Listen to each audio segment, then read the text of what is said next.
საქართველოს პრემიერ-მინისტრის ხელმძღვანელობით უმაღლესი განათლების რეფორმის სამთავრობო კომისიის სხდომა გაიმართა. შეხვედრაზე ყურადღება უმაღლესი განათლების სისტემაში არსებულ გამოწვევებზე გამახვილდა როგორც ინფრასტრუქტურის, ასევე განათლების ხარისხის კუთხით.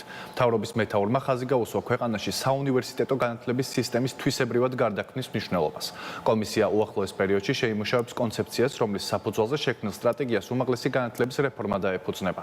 ირაკლი კოლბახიძის შეფასებით, 2028 წლისთვის შესაძლებელია უნივერსიტეტებში როგორც ინფრასტრუქტურული საკითხების მოგვარება, ასევე სწავლების და კვლევის ხარისხის გაუმჯობესება. კომისიის სხდომაზე აღინიშნა, რომ მნიშვნელოვანია მაქსიმალურად იყოს ათვისებული ყველა რესურსი, რათა 4 წელში თვისებრივად განახლებული სისტემა ჩამოყალიბდეს და ქართველმა სტუდენტმა საქართველოში ევროპული ხარისხის უმაღლესი განათლების მიღება შეძლოს.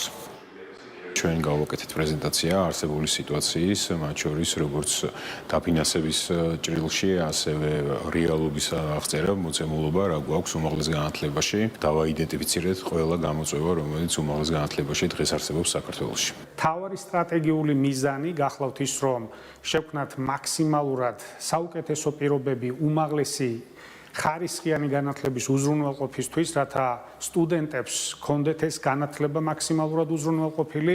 ეს გულისხმობს სხვადასხვა კომპონენტებს, მათ შორის საუკეთესო ინფრასტრუქტურის უზრუნველყოფას, მათთვის საუკეთესო სოციალური პირობების უზრუნველყოფას და რა თქმა უნდა, გულისხმობს ასევე აკადემიური პერსონალისთვის საუკეთესო პირობების შექმნას.